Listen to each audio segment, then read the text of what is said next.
Mesdames, Mesdemoiselles, Messieurs, amis de partout, vous tous qui m'écoutez via notre channel YouTube, je vous salue tous. Je vous salue de la part de celui qui est, qui était et qui vient, le Tout-Puissant, de la part de Jésus-Christ, le témoin fidèle, le premier-né des morts et le prince des rois de la terre, à celui qui nous aime, qui nous a délivrés de nos péchés par son sang et qui a fait de nous un royaume et des sacrificateurs pour Dieu ton Père, pour Dieu son Père, à lui soit la gloire au siècle des siècles. Amen. Aujourd'hui, je veux lire pour vous dans Néhémie, Néhémie chapitre 1er, versets 2 à 6 et Néhémie chapitre 2, versets 17 à 20. Néhémie chapitre 2, chapitre 1er, versets 2 à 6. Anani, l'un de mes frères, et quelques hommes arrivèrent de Juda. Je les questionnai au sujet des Juifs réchappés qui étaient restés de la captivité au sujet de Jérusalem. Ils me répondirent, ceux qui sont restés de la captivité sont là dans la province, au comble du malheur et de l'opprobre. Les murailles de Jérusalem sont en ruine et ses portes sont consumées par le feu. Lorsque j'entendis ces choses, je m'assis, je pleurai et je fus plusieurs jours dans la désolation. Je jeûnai et je priai devant le Dieu des cieux. Et je dis, ô Éternel, Dieu des cieux, Dieu grand et redoutable, toi qui gardes ton alliance et qui fais miséricorde à ceux qui t'aiment et qui observent tes commandements, que ton oreille soit attentive et que tes yeux soient ouverts. Écoute la prière de ton serviteur. Écoute la prière que ton serviteur t'adresse en ce moment, jour et nuit, pour tes serviteurs, les enfants d'Israël, en confessant les péchés des enfants d'Israël, nos péchés contre toi, car moi et la maison de mon Père, nous avons péché. Au verset 17, chapitre 2, je leur dis alors, vous voyez le malheureux état où nous sommes? Jérusalem est détruite et ses portes sont consumées par le feu. Venez, rebâtissons la muraille de Jérusalem et nous ne serons plus dans l'opprobre. Et je leur ai raconté comment la bonne main de mon Dieu avait été sur moi et quelles paroles le roi m'avait adressées. Ils dirent, levons-nous et bâtissons. Et ils se fortifièrent dans cette bonne résolution. Parole du Seigneur. Levons-nous et bâtissons. Je veux inviter aujourd'hui ceux-là qui m'écoutent, tous les compatriotes, tous les amis. Je veux vous inviter à prendre place dans la génération de Néhémie. J'invite tous les frères et sœurs haïtiens, tous les Haïtiens en général, à prendre place dans la génération de Néhémie. Néhémie, mot qui signifie consolation de Dieu, il représente les hommes et les femmes qui sont appelés à rebâtir ce qui a été écrasé ou ruiné. Notre pays est ruiné, notre pays est écrasé. Nous devons rebâtir notre pays. Néhémie devait rebâtir le peuple de Dieu et la maison de Dieu. Comme Néhémie, nous devons protéger, nous devons partager la misère du peuple de Dieu. Nous devons partager la douleur du peuple de Dieu. Les murailles physiques du pays doivent être rebâties, mais c'est d'abord la bénédiction spirituelle qui doit descendre d'en haut pour nous transformer et nous bénir. Pour construire, il faut d'abord une conviction face à la promesse de Dieu. Néhémie avait une conviction face à la promesse de Dieu. Au verset 5 du chapitre 1er, nous lisons la prière de Néhémie. Ô Éternel, toi qui gardes ton alliance. Le Seigneur est celui qui garde son alliance et ses promesses pour 1000 générations. Il a la capacité de tout faire. Ce que sa bouche a dit, sa main l'accomplira. Néhémie avait un cœur pour rebâtir le pays, la maison de Dieu. Mais il n'avait pas les ressources, il n'avait pas d'argent.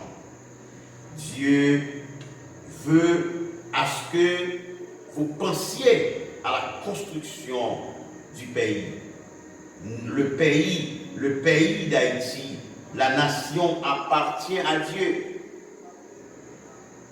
Quand nous remettons tout entre les mains de Dieu, Dieu peut nous orienter, Dieu peut susciter des hommes pour rebâtir le pays. Dans Agé, nous lisons ces paroles. Considérez attentivement vos voies. Montez sur la montagne, apportez du bois et bâtissez la maison. J'en aurai la joie et je serai glorifié. L'argent que nous gagnons appartient à l'Éternel. Tout ce que nous avons est à l'Éternel notre Dieu.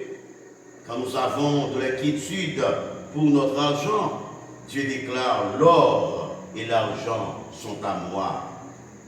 L'argent est à moi, l'or est à moi, dit l'Éternel des armées.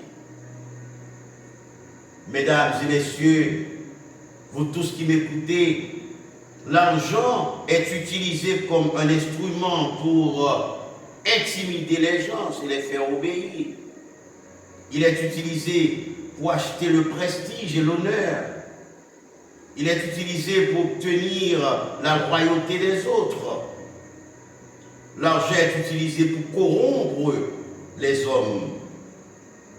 Il est utilisé dans de nombreux buts. L'argent constitue l'une des plus grandes puissances au sein de notre société humaine. Nous devons utiliser notre argent pour faire le bien, nous autres chrétiens.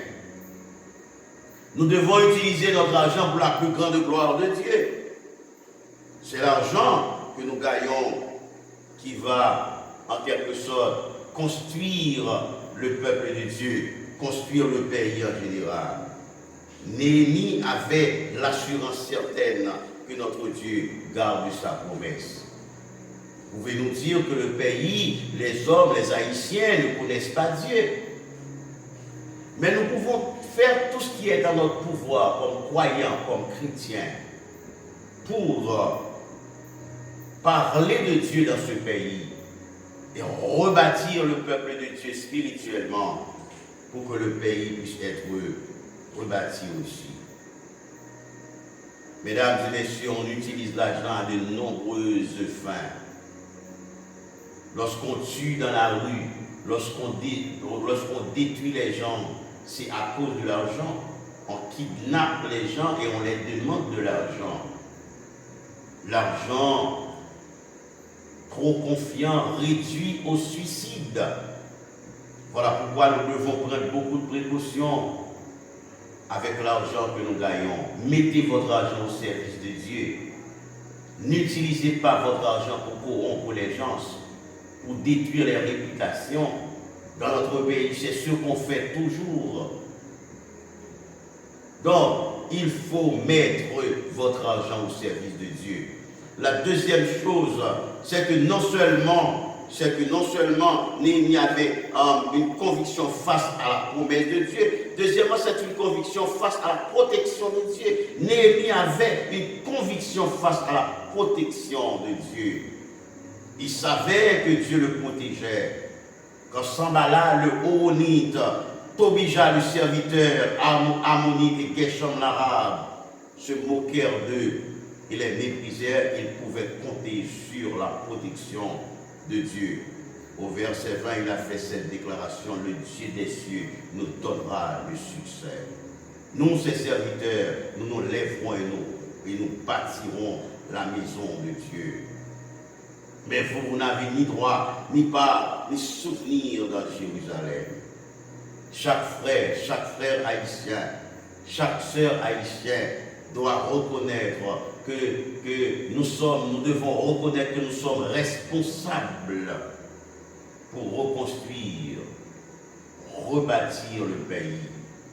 Nous devons prendre place dans la génération de Néhémie. Des hommes et des femmes qui savent qu'ils ne seront pas confus. Dieu nous donnera le succès. Le pays ne doit pas être détruit. Le pays ne doit pas être exterminé. Nous devons, comme nous lisons dans les textes, nous devons nous lever pour rebâtir le pays. Des hommes et des femmes qui sont appelés à reconstruire ce qui a été ruiné ou écrasé. Nous devons être comme les hommes qui prennent à cœur. Nous devons prendre à cœur l'avenir de notre nation, de notre pays. Néhémie et ses hommes ne travaillaient pas sans péril, mais ils pouvaient toujours compter sur la présence de Dieu pour les protéger. Troisièmement, c'est une conviction surnaturelle. Non seulement une conviction face à la promesse de Dieu, une conviction face à la protection de Dieu, une conviction surnaturelle. Néhémie avait la conviction surnaturelle. Il pouvait compter sur la puissance du Saint-Esprit. Il pouvait compter sur la présence de Dieu. En effet, aucun travail n'est possible sans la présence de Dieu. Néhémie avait cette conviction. Je leur dis alors, vous voyez le malheureux état où nous sommes. Jérusalem est détruite et ses portes sont consumées par le feu. Venez, rebâtissons la muraille de Jérusalem et nous ne serons plus dans l'opprobre. Et je leur racontais comment la bonne main de mon Dieu avait été sur moi et quelle parole le roi m'avait adressée. Quand nous avons la conviction que Dieu est avec nous, nous pouvons tout réaliser. Quatrièmement, c'est une conviction avec une communion surnaturelle. Au chapitre 3 du livre de Néhémie, nous trouvons l'expression à côté d'eux, à côté de lui, ou derrière lui. Il y a une victoire de la part de Dieu quand nous sommes unis les uns les autres, quand nous nous rapprochons les uns les autres. Mesdames, messieurs, frères et sœurs haïtiens, mes chers amis, notre victoire se trouve dans l'unité. Quand nous sommes dispersés les uns les autres, l'ennemi gagne du terrain. Rassemblez-vous. Donc nous sommes dispersés, nous ne pouvons pas avoir la victoire. Il y aura toujours de mauvaises choses à dire de nous quand nous sommes dispersés. Il n'y a aucun avantage quand nous sommes traversés par un individualisme outrancier. L'individualisme est à proscrire parmi nous si nous voulons faire œuvre qui vaille. Dans 2 Samuel 21, versets 15 à 17, nous voyons David combat seul et un géant était venu pour le tuer. Tout le monde doit se rappeler cela. À chaque ouvrier, il y a une attaque de l'ennemi contre lui.